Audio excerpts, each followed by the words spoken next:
in 2017, we were anticipating celebrating the 100-year commemoration, I won't say anniversary, of Camp Logan. Due to Hurricane Harvey, we weren't able to do the full programming that we had planned for the year. So we have quite a few of our speakers that we had planned in 2017 here to speak tonight. So we're looking forward to what they have to say tonight. We actually do have a hurricane coming, but now we're virtual, so we shouldn't have any issues, but it's a few days off. So thank you guys for joining on. I didn't introduce myself. My name is Desmond Bertrand Pitts. I'm the CEO of the Buffalo Soldier National Museum, and we are excited about the webinar tonight. We're excited to hear from our panelists and our moderator, Angela Holder. It's just going to be a really good hour of great information about Camp Logan, the Houston Mutiny, and I hope you guys are ready to receive it. I'm going to start with a brief video of an introduction of a documentary that was done on the Houston Mutiny.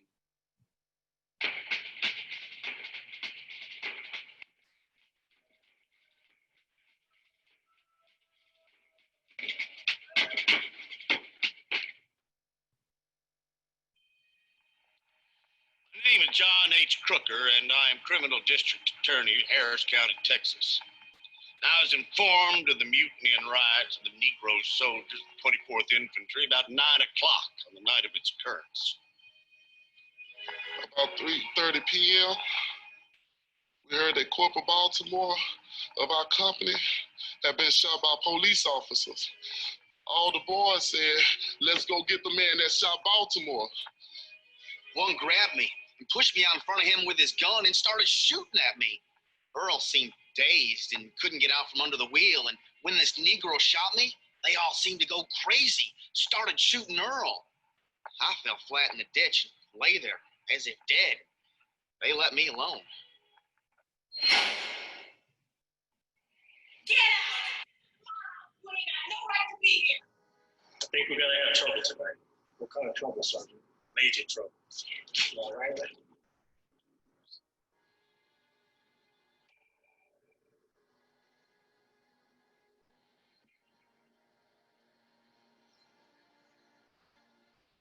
And this was just the beginning of a night of terror, all but forgotten in the history of Houston. A night in which some 16 Houstonians, including 5 police officers, lost their lives. 5 soldiers were also killed. The riot resulted in martial law in Houston and ultimately led to the largest military trial in U.S. history. Good evening, everyone. Welcome. Thank you for attending this evening's webinar event highlighting the 103rd year of the Houston riot, the Camp Logan Mutiny Houston riot of 1917. I've been asked to give you an historical overview of what was involved with this particular event. 1917 America was literally a house divided due to the United States Supreme Court decision of separate but equal in Plessy versus Ferguson of 1896. Homer Plessy, an octoroon, meaning a black person with ancestry, attempted to ride in a train car designated for white passengers in New Orleans. The conductor knew he wasn't white and told him to sit in the car for black passengers. Mr. Plessy refused, citing discomfort of the seats and improper ventilation of the car.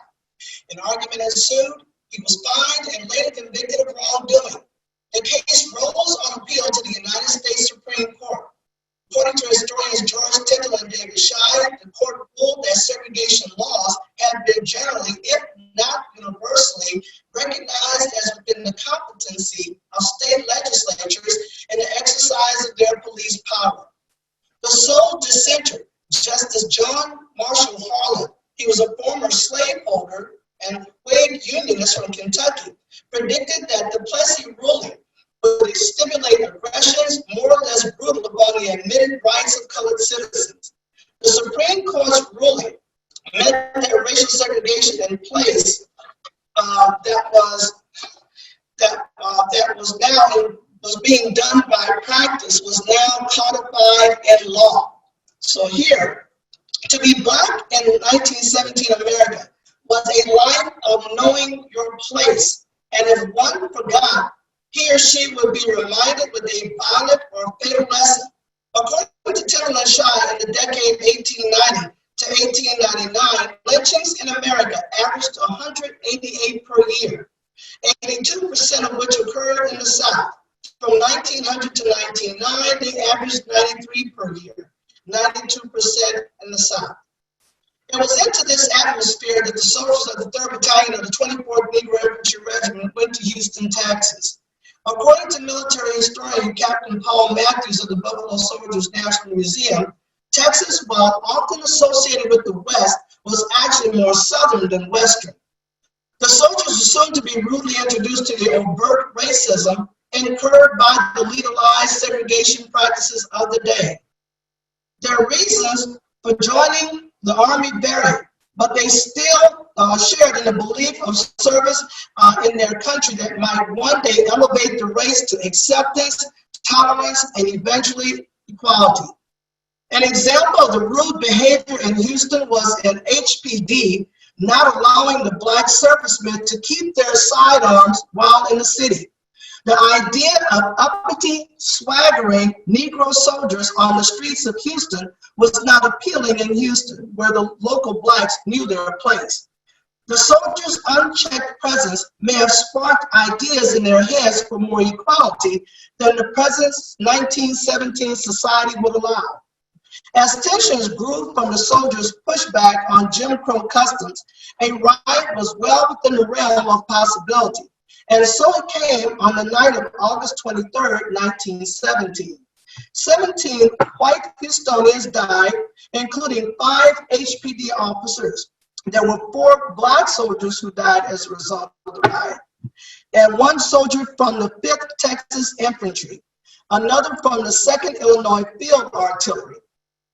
As a result of the riot, 13 soldiers were executed after the largest court-martial in military history. They were not given an appeal from then President Woodrow Wilson and the War Department. Due to the speed and quickness of the deaths and executions resulting from the first trial, 6 rather than 16 soldiers were hanged in September 1918 due to a change in the order of execution. General Order Number 7 commanded that no soldier be executed until the case of the soldier has been reviewed by the President and or the War Department. In his description of the fallout from the Camp Logan Mutiny Houston Riot in 1917, historian Dr. John Hope Franklin used the following quote from the New York Age newspaper, which said that strict justice has been done, but full justice has not been done. And so sure as there is a God in heaven, at some time and in some way, full justice will be done. In reference to context, because we've had some people prior to this event would like to get a context of what this event meant with today's happenings politically, socially. And so in reference to the context, this particular event has shaped the narrative of activism. And looking at the Houston chapter of the NAACP, it came out of the return of World War I soldiers coming home amid the aftermath of the Camp Logan Mutiny Houston Riot. After having experienced acceptance, camaraderie, and respect from French citizens while in World War I France, these young men were inspired to want more from their country. The United States government wrote the French government demanding them to stop treating the men in this fashion because it would not continue when they come home. People want answers today to fix what is happening, and hopefully today's dialogue will let people see that the right to civility, equal opportunity, and protection under the law are not issues of whether people are entitled to these rights, because the Constitution guarantees it. What has the riot meant to my family? Okay, I will be asking my fellow panelists this particular question as well as to what their families experienced as a result of this particular event. And here, for my family, the loss of a son, brother, nephew, cousin, uncle, or in my case, a great uncle, has been painful to say the least. It is not the fact that he died that was so hurting, but how he died. Coupled with the second loss, no body over which to mourn, because when the men were executed, the bodies were not given to the families. As the old people used to say, he was not brought back to the bosom or heart of his family. A mother's premonition that something bad would happen to her son was not enough to deter the faraway longing for a better life in her son. No one had a clue that Uncle Jesse's leaving the town of Riddle, Louisiana for Kentucky, and later the exotic tropics of the Philippines and the dusty plains of Mexico would leave him at the end of a noose in the pre-dawn hours of December 11, 1917. A life of unfulfilled promise is a tragedy in and of itself because he had just been promoted to corporal in May 1917. He was not married with children for us to embrace as an extension of him. He had brothers and sisters who kept his memory alive despite no place to go to visit him. And it was on the words of these siblings that his nieces and nephews embraced the profession of being educators. The way to counteract hate and ignorance is through education. I'm a third-generation teacher following Uncle Jesse's sisters, Kate Ball and Victoria Ball Spann, and a brother, Joseph Ball, as well as my mother's, who was Jesse's niece, Laurel Turner Holder, and her first cousins into the classroom. When I found Uncle Jesse in December 1987, it was 70 years, 70 years, and he had a sibling who also went to look for him, but there was no Freedom of Information Act. So his little brother did not have any information regarding his whereabouts. So it came about with my research back in 1987. Jesse had written his mother that he was not guilty of the charges that he had been accused of. He said that he was at the camp. A letter came in a box with his coat, his Bible, and $1. And that just really devastated her. She was not the same after getting that. And his sister was very close to him, which is how I came to learn about him. I was a little girl of 6 years old, saw his picture and asked the questions about who was he. And that was the only time that I'd ever seen her sad. And I made up my mind at 6 years old to go out and look for him. So this has been a lifelong journey. And what I would like to see is a redress of his service record. I submitted a copy of it, and I hope that it gets shown during this presentation. And on it says service terminated by death without honor. So with that being said, let me move on to my fellow panelists. Jason, introduce yourself and tell your connection to the Camp Logan Mutiny. Good evening, everyone. I hope everyone's well and staying healthy and safe during this time of pandemic. T.C. Hawkins was my uncle, and I'm going to try and condense a lot of stuff into a very, very brief period of time. But what I want to emphasize is that the cadence of justice sometimes beats slow. But as a great man once said, truth crushed the earth will rise again. And as we see now, with the attention that's being given to the event of 1917, their voices from over 100 years ago are now being heard. Bear with me while I try and share my screen. No, can't see this one. Maybe Desmond might. Yeah, okay, there it goes. Okay, we got it. Okay. So this is the story of PFC Thomas C. Hawkins, as told by me, a descendant, take that back, a proud descendant of Thomas Hawkins.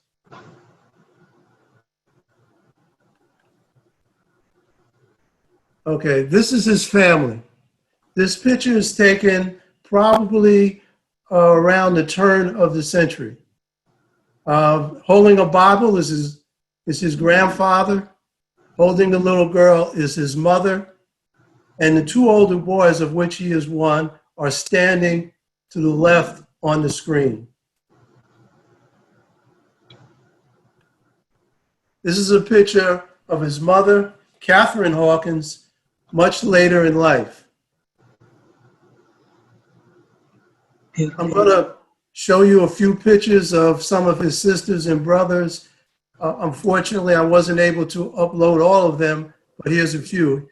Here's his sister, Martha, around 16 years old. Here's his brother, Eldridge Hawkins, and sister, Vivian Hawkins, somewhere around 1940.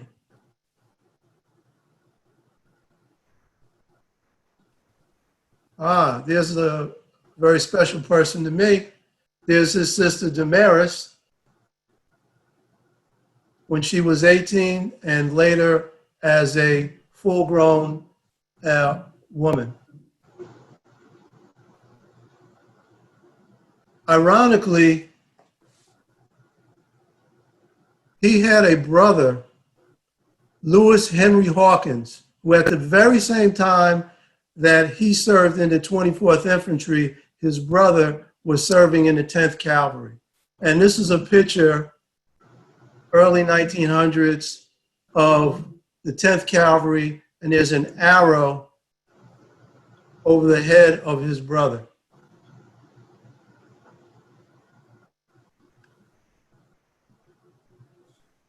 So as you can see from the narrative, 10th Cavalry, as everybody knows, was a proud bunch of soldiers.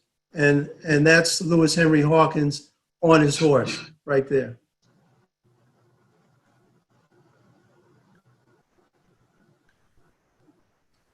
So going back to T.C. Hawkins, here's the evolution.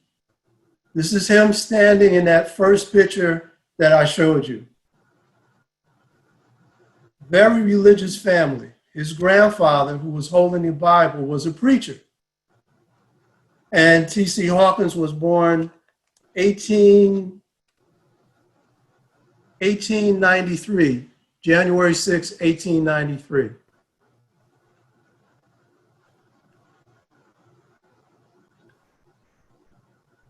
This is him in civilian clothes, and on the right of the screen, he's now a soldier. Country boy, farm boy, now he's a soldier. And for those of us who study history, we know that in 1917, there were approximately 38 lynchings. So this is the background, the backdrop in which he became a soldier. And remember, when he enlisted, the Army was officially segregated, no pretense. Mm-hmm.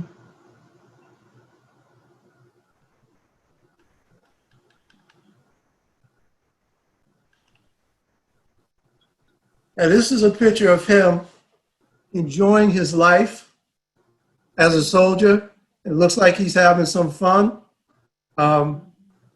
He's on the right.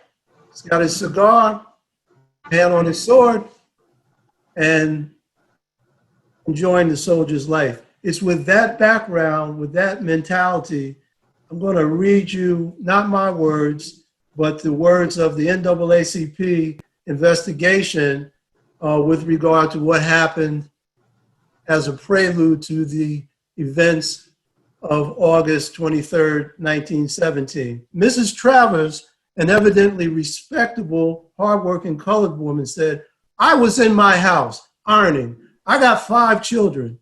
I heard shooting, and I run out in my yard to see what was happening.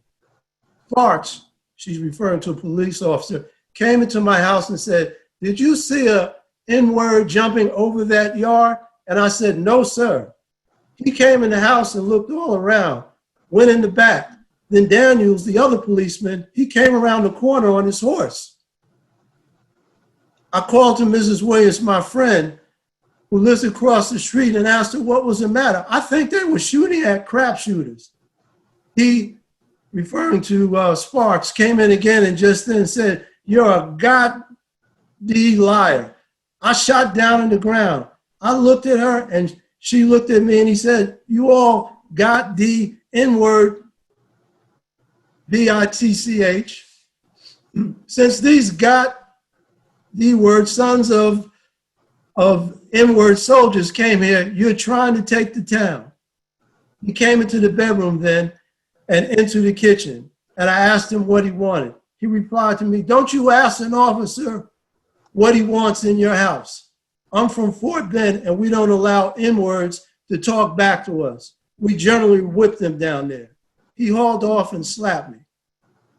So this is the background of what was going on in Houston at the time. So you see these are seasoned soldiers in Houston guarding the camp, but the fundamental principle of their training is to protect themselves and certainly protect the people based on the oath that they were sworn to uphold. This is T.C. Hawkins with his dad. Back then, they came up with a way of merging pictures together. So this is one of my favorite family pictures.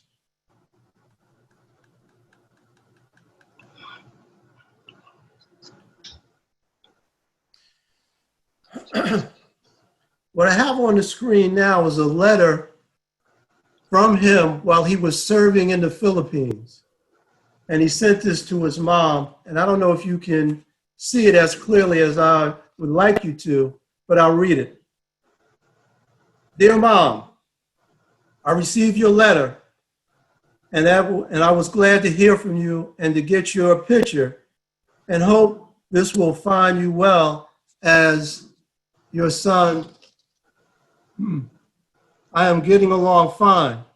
What is it that you said that the picture of little sister is her Moro? He's referring to, I believe, the Moro, which is an ethnic group down in the Philippines.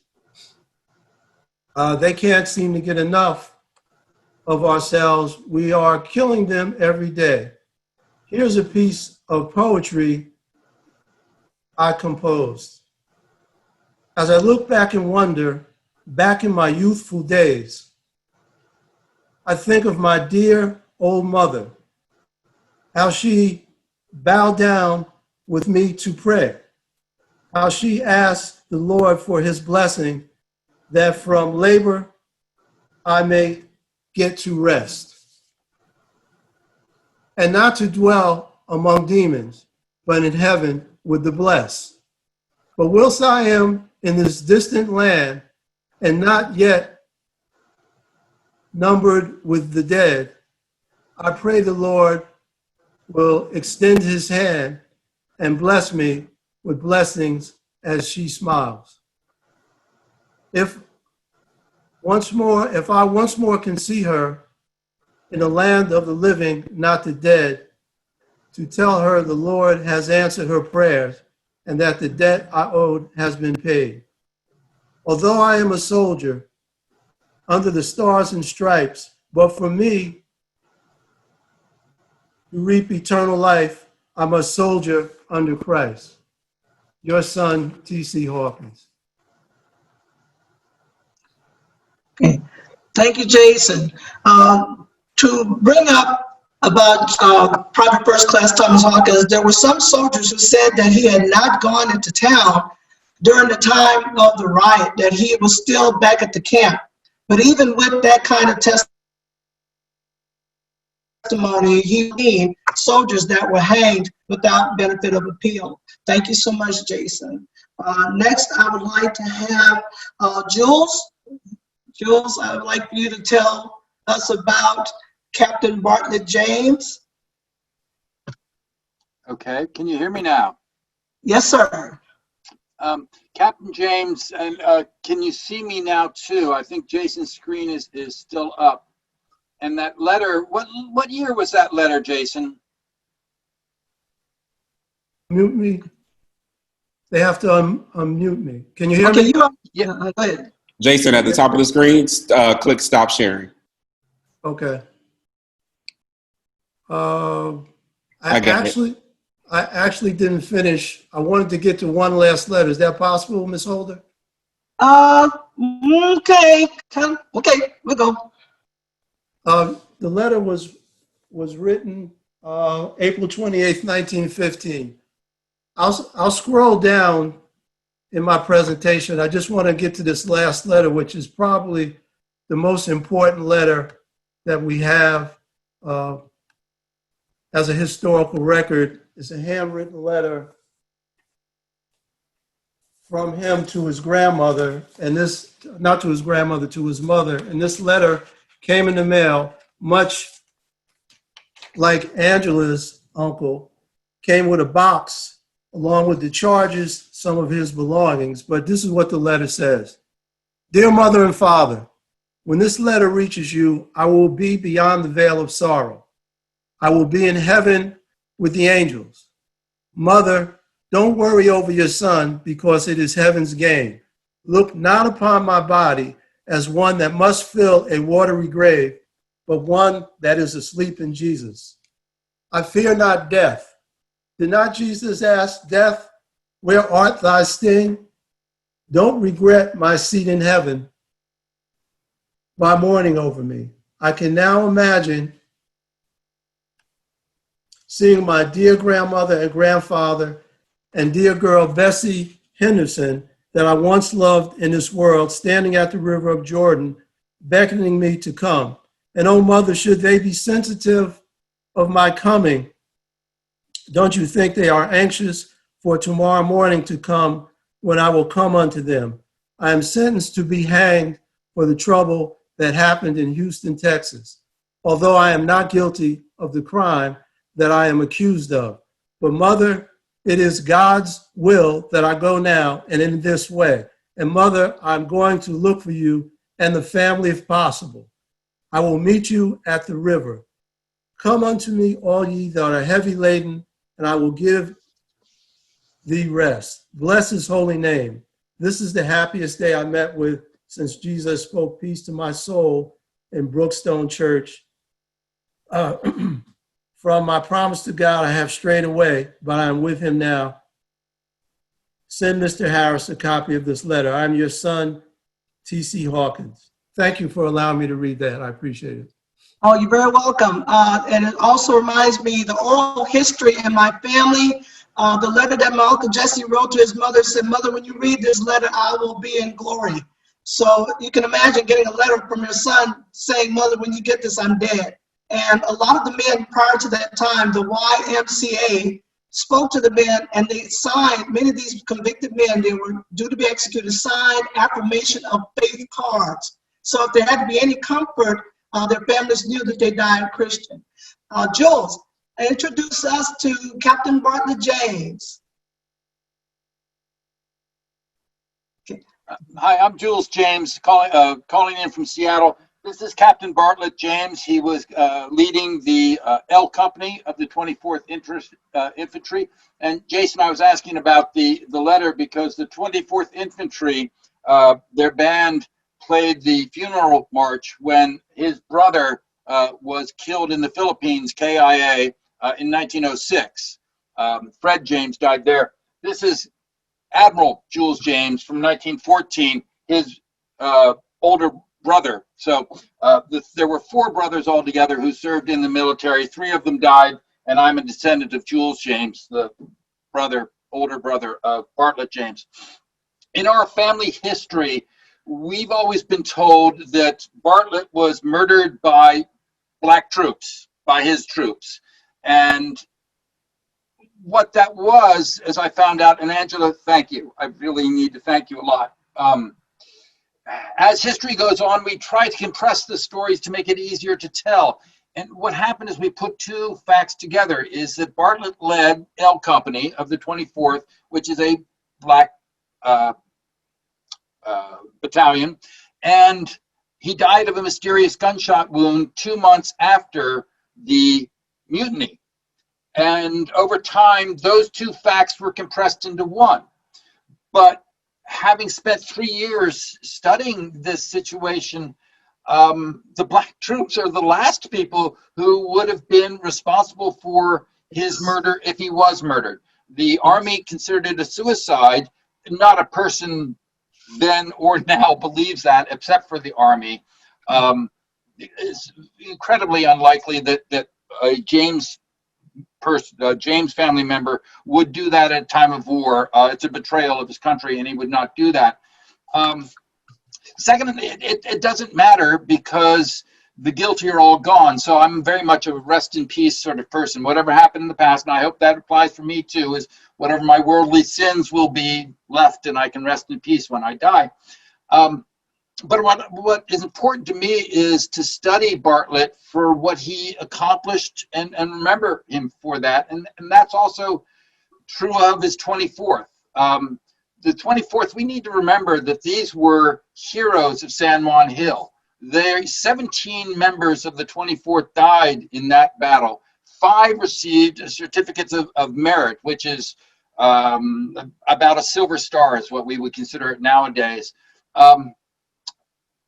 In doing the research on the 24th, the denying Victorio, the Apache Victorio, the watering hole, turned that whole event, turned that whole campaign and ended Victorio's raid in the Southwest.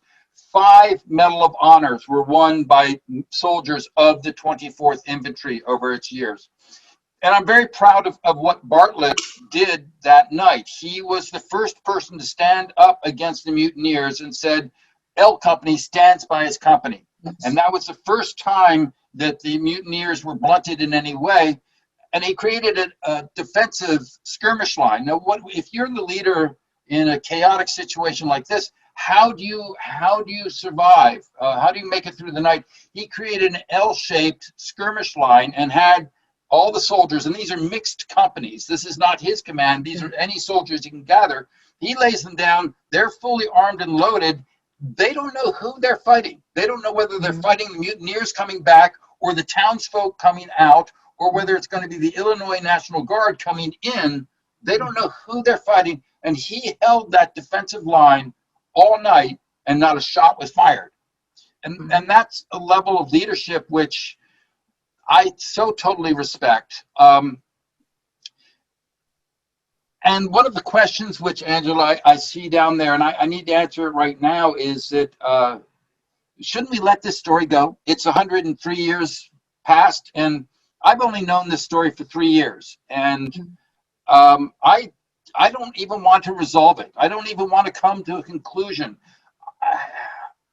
I want to ask myself repeatedly, if I were a soldier in this battalion, would I have joined the mutiny or would I have stayed behind? And if I was a Houston police officer, would I have contributed to this problem or would I have stood up against it? And as a leader of people, as we all are in our lives, from these past 3 years, I do analyze Bartlett James that night and how he behaved and how he led, and try to learn from that and try and reuse him as a role model. And in conclusion, we have to remember this is a time of war. America was at war, and the 3rd Battalion came in for a 7-week mission into Houston. These guys were veteran soldiers. They could do 7 weeks standing on their ear, but yet they were provoked to such a point that they did what is unforgivable all the way around. What kind of foreign power could ever have that power? I look at this almost as at the level of sabotage. If you were a German agent, could you cause so much havoc within America as to have this many people killed in Houston? Houston declare martial law. I consider this betrayal, treason to what happened to those soldiers. That I don't know. The courts have to be the courts, but we betrayed these soldiers, and that's where I'm at right now after 3 years. And I want this to go another many years within my own heart, understanding what happened, understanding what I would have done in their situations. So that's my story. Yeah, thank you. In doing research on Captain James is a West Point graduate, and he was the youngest officer in the camp at that time.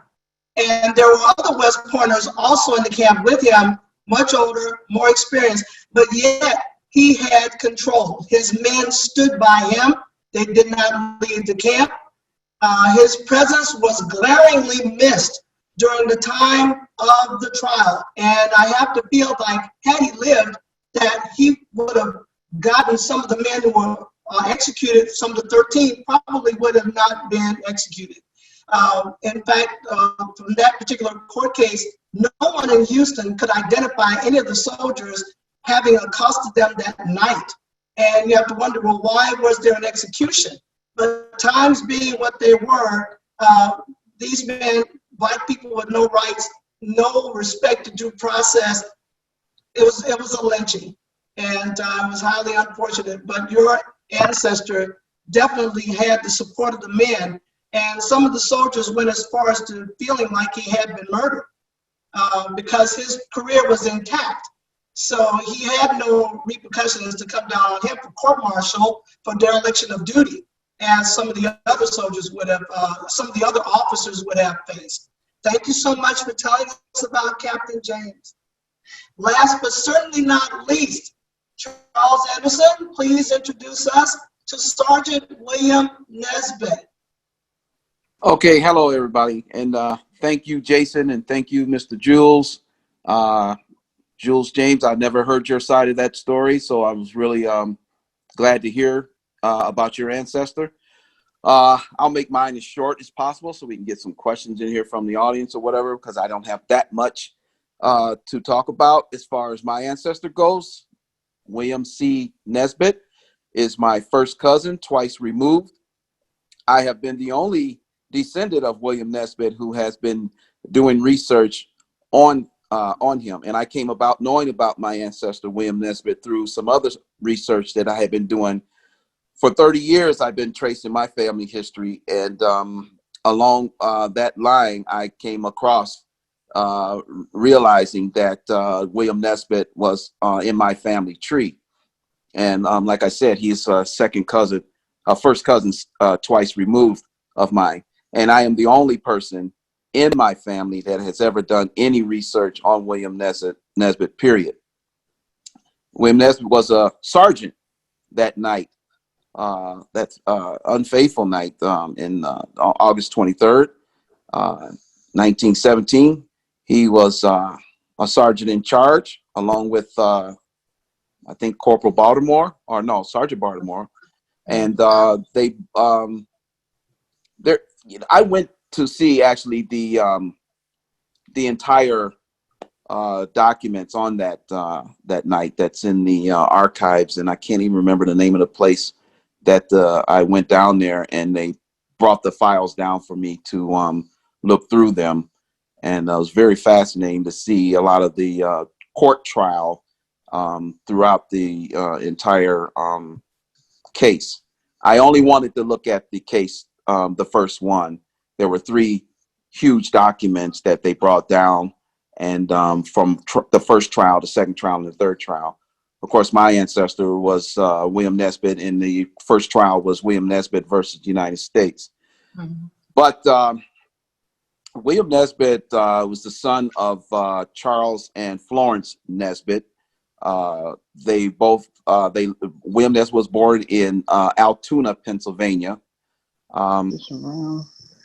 Okay, this is the photo of William Nesbitt and his family here.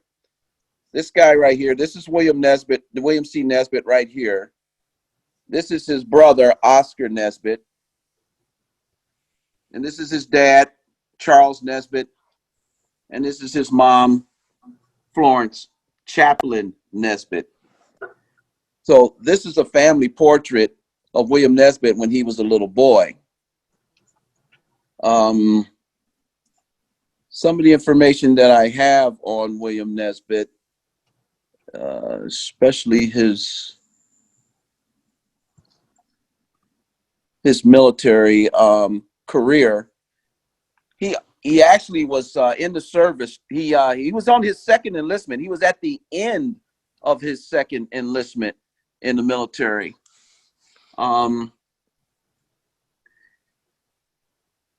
Right here, it says, William C. Nesbitt, Sergeant of the 24th United States Infantry, Philippine-American War. His military service was with Company I, 24th Infantry, from August 16, 1911 to August 15, 1914. His re-enlistment dates were from also with Company I, 24th Infantry, from August 16th, 1914 to that fateful night, August 23rd, 1917. And then he was in confinement from August 29th, 1917 in Fort Sam Houston, Texas, and was hanged December the 11th, 1917.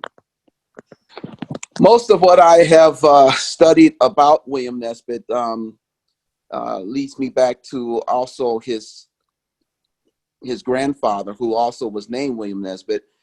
And I heard mention of the NAACP. William Nesbitt's grandfather, William Nesbitt, was the president of the Pennsylvania State Equal Rights League, which was long before the NAACP ever came on the scene.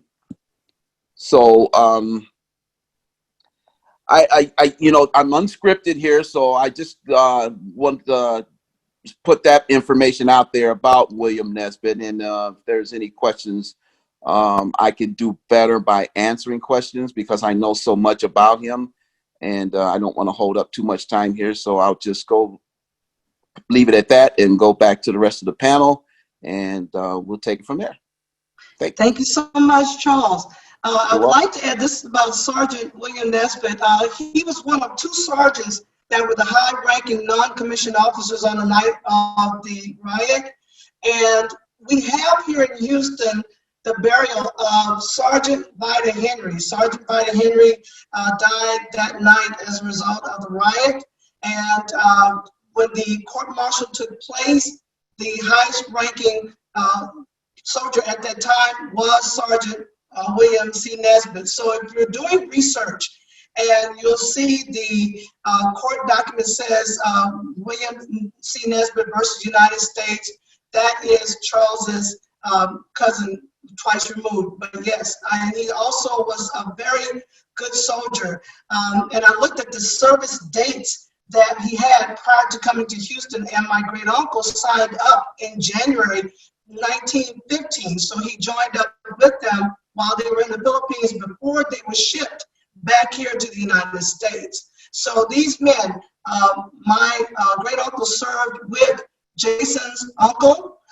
They formed a core group so that when the men were executed, when I was doing the research, I saw that they had served together 2 or more years.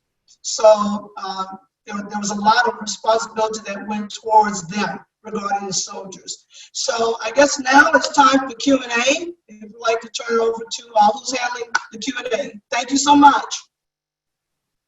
Hi, everyone. My name is Leanne Kelly. I am the communications coordinator for the Buffalo Soldier National Museum. We have 2 questions. One question will be geared to Mr. Anderson. It comes from Drew Berner Beck. Mr. Anderson, it asks, how much did Sergeant Nesbitt's knowledge of his grandfather's action in lobbying for the passage of the 14th Amendment influence his decision to join the Army? And one second,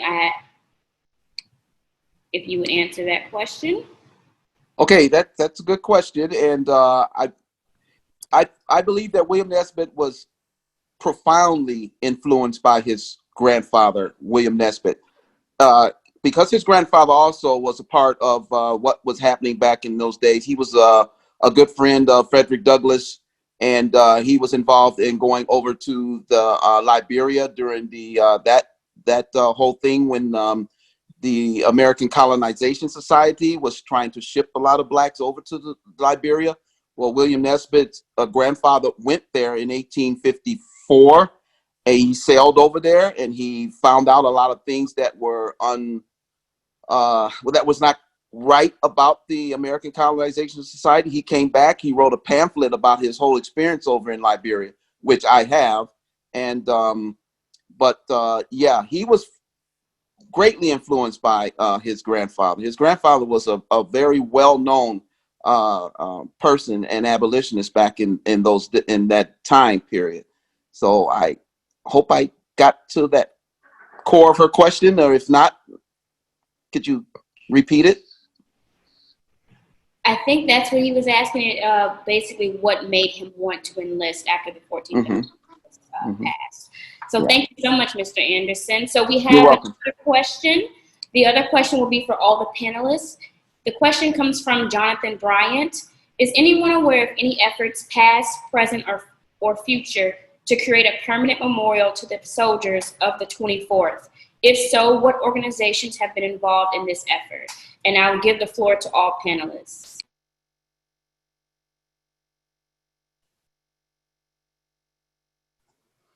I'd toss that one to Angela first Yeah, off. that's what I was going to say. I tossed that one to Angela. Captain Matthews here in Houston, Texas, the founder of the Buffalo Soldiers National Museum, we're working out something now regarding some type of memorial, permanent memorial regarding these men and their service. Over in San Antonio at Fort Sam Houston National Cemetery, the men's tombstones have no mentioning at all regarding their military service, the time that they served, what branch of the military. All it has is their name and date of death. So hopefully something can be done to rectify that. If you go to the Memorial Park here in Houston, Texas, there is signage from the Texas Historical Commission mentioning the presence of the soldiers, the Buffalo Soldiers here in Houston during 1917, and it also mentions the Camp Logan mutinies. So there is some signage here, but we want to have something a little better. So I think there's something down the pike, and maybe Captain Matthews may be able to address that for you all as well. Yeah, there's a letter that was written by the Undersecretary of the Department of Defense, and trying to get a historical marker that outlines the 24th in San Antonio, and we will be doing similar things here in Houston.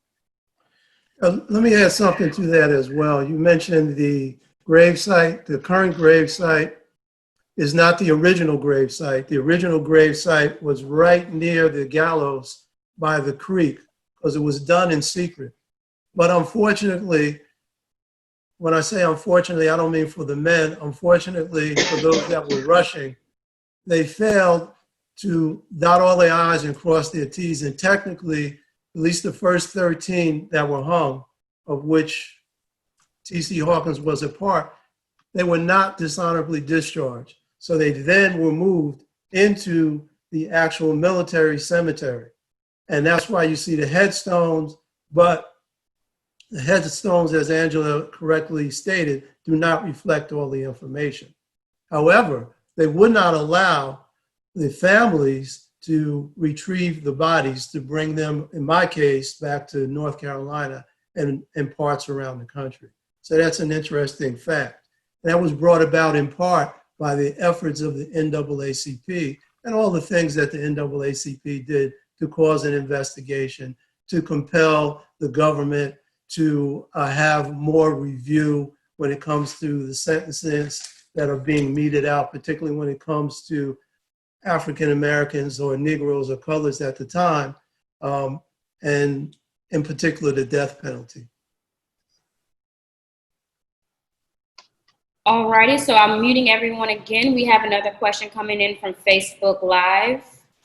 This question is from Leslie Santamaria. She asks, how can we support having the soldiers' records redressed? And I'll give that to Captain and Miss Angela.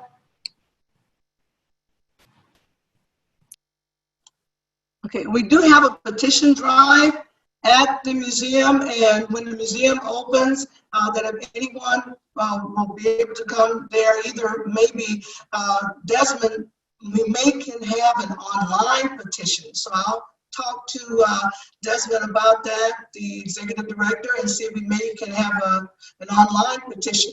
And signatures do matter, so that support does matter. We have one in the past, and we do have quite a few, thousands of people who are very concerned about this particular event to have a redress of their service records. So thank you so much for that question, and look forward to your support. Yeah, I concur. Great. So we have a couple questions. Another one from Drew Berner Beck. He asked, please let observers know that records from all three court martials are available online at the South Texas College of Law Library Special Collections. So for anyone who wants any of that information, thank you, Mr. Drew. That was very nice of you. Another question is Shad Bagney. How close 24th movie was to actual okay, so I'm guessing the question is saying how close was the actual movie, the 24th, was close to reality of what happened at Camp Logan Riot. And I'll give the floor to all of the panelists.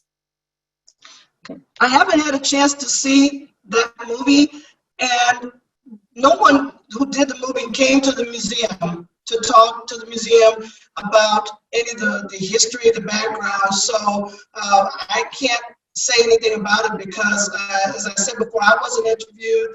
Captain Matthews could probably also share as well, but there was no one who talked to us about any of the research regarding that particular event. Yeah, I think that one of the cast members came by and we chatted for about an hour or so. Other than that, I didn't have any conversation with anyone. Normally, these movies don't really reflect the actual program because it's theater. So you have to you have to remember that. It's a movie. So unless it's a real documentary, then don't expect it to be true to life. Yes, and personally, if you are interested, excuse me, if you are interested, there is a documentary, Mutiny on the Bayou, that was produced by television station here at KHOU. So it goes with the Haynes book. It pretty much keeps in with the history. So if you're interested in doing that, you can check out on YouTube, Mutiny on the Bayou. Go ahead, Charles.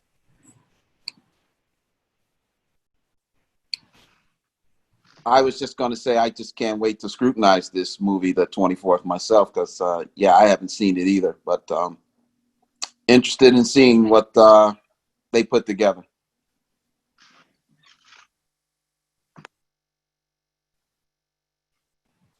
So we have another question from Lance Evans. Were there errors of law and otherwise inexcusable legal deficiencies which warrant appeal of murder convictions that led to capital punishment and executions? I think that was answered in the actual panel, but I'll give the panelists a time to chime in.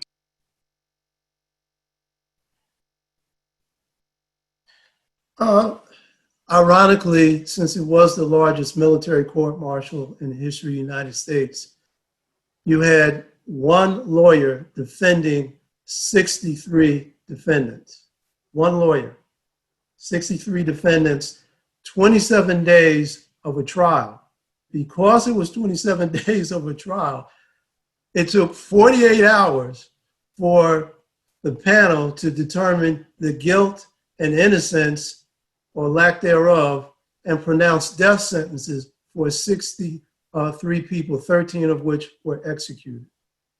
So it happened so fast, it happened so quickly. Of course, there were errors of law, but at that time, under military justice, the normal ways that we would consider appealing at this point in time did not exist. I'd like to add two things to that. Number one, I believe that co-counsel to that, to the trial, was pulled 2 days or 3 days before the actual trial. So not only did there was only one lawyer, but the whole defense strategy was taken apart right before the trial. And the other thing I'd like to add is a bigger picture to this whole thing that I'm still researching to see how relevant it is to all of that, and that is that the French army mutinied in 1917. Half the French army on the Western Front went into mutiny. They did not shoot anyone or anything like that, but the concept of mutiny within an army during wartime was spreading rapidly during World War I, which if you are a leader of a country, this is a very significant problem. So we do have the Houston problem, but we also have a larger problem, and that is soldiers not following orders all over the globe during wartime. And that's something which I'm not sure whether that affected what happened in Houston or the trials thereafter, but it's something to follow. Well, piggybacking on what you were saying, Captain James was going to be with the defense, and a week before the trial begins, he's dead. He comes up dead. The other officer, Paige Shakurjian, went over to the prosecutorial side. So if there was going to be any type of defense, it was lost. And maybe I've been watching too much CSI, but I just feel like the one officer who had no problem with his career comes up dead. And when Shakurjian went over to the prosecution, he ends up being a general. Near the end of his career, he was a general. And I was just really sad about that these men did not get a fair shake at due process. Just remember that on November 28th, the trial concluded. On November 30th, there was a decision or a ruling, and it was then forwarded to the commanding general. By December 10th, the commanding general had agreed with the pronouncements and the sentences, and on December 11th, 13 men were executed. And then they called a press conference.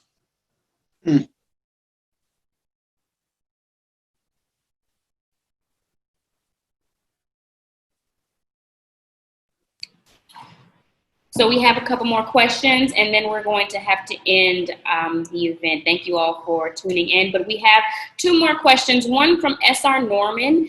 Appreciate the program. T.C. Hawkins is an ancestor. This has been very touching. So you're welcome, S.R. Norman. London Wilson. I've learned that there was a segregated... Repeat that question one more time. So basically what I'm getting from it is there was a camp, a white camp, a Negro camp, and an integrated camp before the riot. And they want to know, is there any information about that in the Memorial Park area, or will it be in the future? No, segregation was the law of the land at that time. 1917, there was a sharp distinction of separation. So the black soldiers who came to guard the construction, they were housed on the outside of the camp, the proper camp. So no, there was no interaction at all between the black soldiers and the white soldiers. But there is a sign on the original road, R-Not, A-R, capital A-R-N-O-T, and that when folks are coming in to Memorial Park, they will see that signage. And with the new landscaping, the work that's been done, they may find another sign as well that may make mention of the soldiers' presence also. Correct. We do have one more question, and I think that should be, it's very poignant. One question is from Mick Stevenson. How can young people and artists especially best engage these historic events to support carrying history forward? And I'll leave that open to all the panelists, and this will be our last question for the evening. Well, art is a reflection of what the soul feels. And so if anyone who has any type of artistic expression, whether it be in voice, dance, sculpting, painting, whatever you feel in your spirit that wants to honor these men, so be it. I'm all behind it.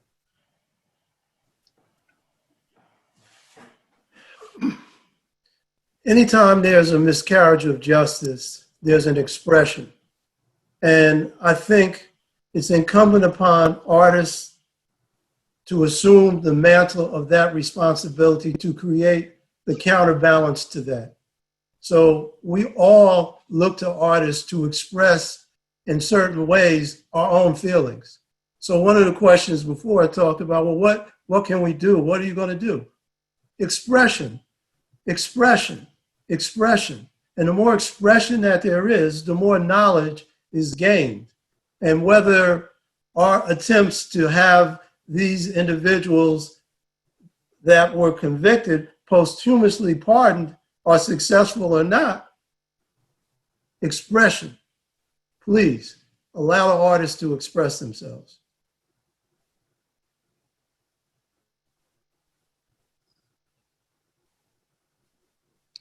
I wish that we were able to get Wayne DeHart on to give the reenactment, because I really did feel that he gave a sense of what it would be like to be a soldier entering Houston for 7 weeks, and admonished as they were to make it through these 7 weeks, and we just didn't make it through those 7 weeks. But that performance, that live performance, resonated with me quite a bit as we were listening to it.